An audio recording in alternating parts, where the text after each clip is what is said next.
Welcome in. It is day 132, and you're speaking to the Meeples Champion.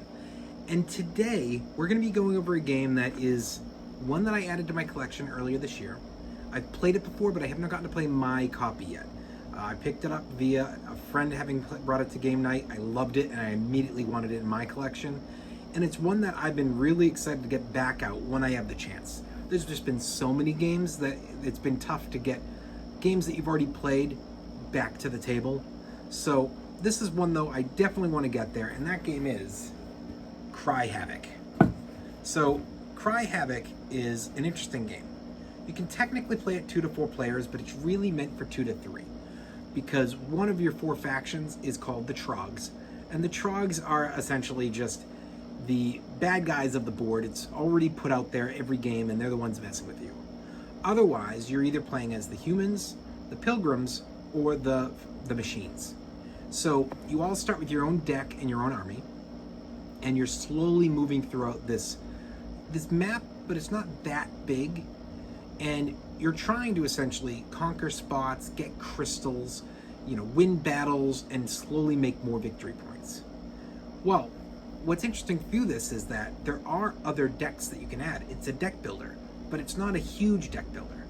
You can choose to, when you draw cards, either draw from your own deck or draw from one of these ones, keeping a card in your hand and taking the other one and shuffling it back into its deck. Each deck specializes. So you could have a deck that specializes in being able to give you more movement. You have a deck that specializes in being able to recruit more. You have a deck that specializes in being able to build your structures faster. And then there's another deck that's just kind of everything. So every card that you draw always has a setup of, you'll have whatever it is that your card allows you to do up on the top left, and then there'll be like an actual written text of something the card itself does. So the card might give you access to go do something on the board while also being able to get cashed in and say, hey, I really want to build this building and it's going to require 4 wrenches to do it, and this card has 2 wrenches on it, so I'm using it for that purpose. So you're slowly trying to build structures that will help you to be able to recruit faster or help you to be able to hold a spot. These all help in those regards, help you make crystals. And then you're going to be moving out and trying to fight everybody else, whether it be the other people in the game or the Trogs, and conquer spots, going into a unique battle system where when you fight, it's actually after everybody's done their placement and everything goes from top battle to last battle and comes over to its own battle chart, which is really cool. It's such a unique game, and I'm really excited because they did an expansion for this as well, which brings in another faction. It doesn't push it to 5, it's just a faction that when you're not using the Trogs, you can kick the Trogs out in a 4-player and allow a 4th faction in, which is kind of cool. It's definitely one that I need to get to the table more often. But why don't we talk about our 7 categories and kind of see where this game truly falls for us.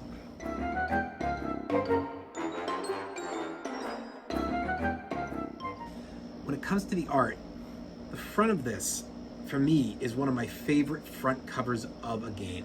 It was part of the reason I wanted it. I literally hadn't even played the game yet. My friend brought it out, I see it, and I'm like, what is that game? That cover is awesome. And then you put the game out, and the game's really nice looking. I'm not usually into sci-fi related games.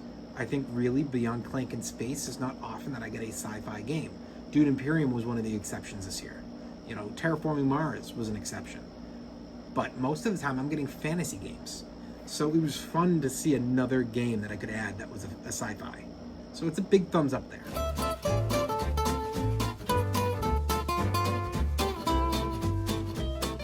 Your components, they use the real nice plastic for the crystals. They have great cardboard for all of your different pieces for your buildings. Your characters are actually little minis. The board is nice. The cards are really good quality. They do a great job on their components. Thumbs up.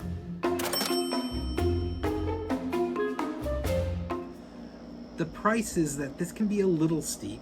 It is about $50 to $60 for this game, but there's a lot of game in there. Now, I think this is one that you need to know that you've got a dedicated 2 friends who want to play it. It's not really for me a 2-player game, and I think without the expansion, it's not worth it as a 4-player game. But at a 3-player game, it's optimal, which is weird because that's not often something you hear. Usually a game is great at 2, or it's great at its max value, usually 4 or 5 or 6. So for 3 to be the optimal player is a weird count. But I really think that it's worth it when it comes to that price. It's a game you'll find in 3, maybe 4 to 5 game stores. You're not going to find this very often, but you might find it in a Barnes & Noble. I don't know about Targets, but I think it's worth its price. That's a thumbs up. Your difficulty is that, yeah, there's a lot going on here, but this is a game where if you don't want to get confused, you can just stick to your own deck. You don't have to buy from those common cards for everybody to pull from. But, you know, so for a beginner, it might be a little tough in that regard, but I think that a beginner can look at it and say, I can just stick to my own area. But there is a lot going on here to the point where I do understand a beginner being kind of shaken. And obviously, I'm already ignoring kids. I think this is not a game that kids are going to easily get into. I do think that experienced and expert players, this is their bread and butter. This is a game that you're going to sit down and be like, this is what I want. You know, it's a little bit of a war game, but there's a deck builder going on here. There's an area control going on here. You know, there's a fighting system going on. I think it's great for the experienced and the experts. So it's enough where I'm going to give it a thumbs up.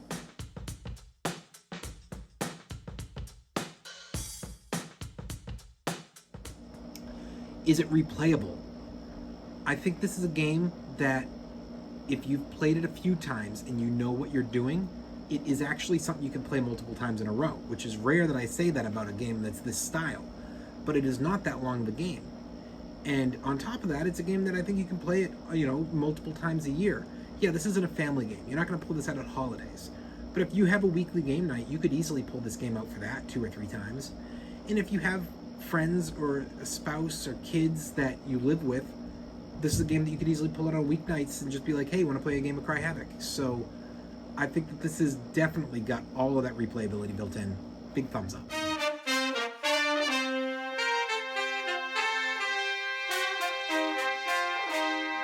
Keys to victory. I mean, literally what they were telling you is the truth. When it's, do you want to move? Do you want to build buildings?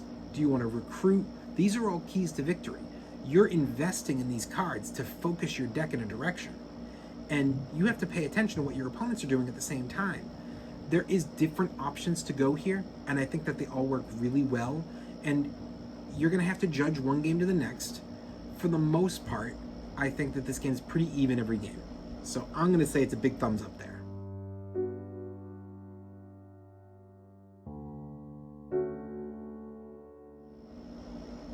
Is the game unique? I really love this game. But is it unique? That's a question. Well, let's think. You got the deck builder there. There's a lot of deck builders. But this is a minor deck builder. It's not, it's a lot more minor than, say, Dune Imperium, where I feel like that's also kind of a minor deck builder, but kind of more like low, medium, high, low. This is like low deck builder.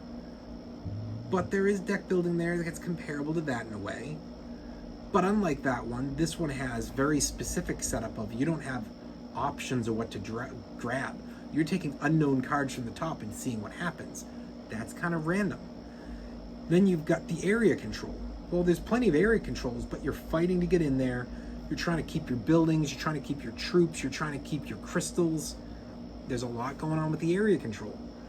And then when it comes to your, I don't know, your trogs. I mean, your trogs are so unique because the only game that even kind of ever did that was if you wanted to play, say, Risk and you didn't have enough people and you wanted to throw in spots for the board.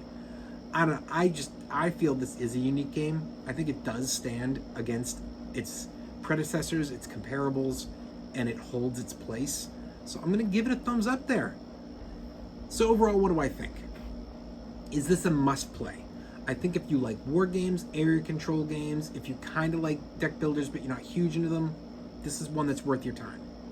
Is it worth buying and adding to your collection? I do not think you have to get this. But if you are going to give it the time to go and play it, just be aware that this might be something you're going to want to buy. And think about that. Because it's a bit expensive, but it's worth it. You get so much game in that box. And for me, that's the first thing I try to think about is if I'm going to play a game that I'm kind of interested in Is it going to be worth it after I play it to go buy it? There's a game in the box, and yeah, there is. And you can play it at 2-player. Now, I haven't played it 2. I've only played it 3. But I was told 2 and 4 are shaky. And the people I play with, I trust. And for the most part, when they tell me that I'm liking or disliking something, it holds up. So that doesn't mean it can't be good at 2. It just means it's not as good as it is at 3. But that's just my opinion. It's up to you guys to get out there, try this game, see if it hits for you, hits for your friends, hits for your groups. Well, it has been day 131. Well, it has been day 132, and we've been speaking about the game Cry Havoc. And you've been speaking to the Meeples Champion. Like, share, subscribe, and check down below in the description where I'll be adding an Amazon link in case you want to get this game for your collection. Until next time, I'll talk to you tomorrow.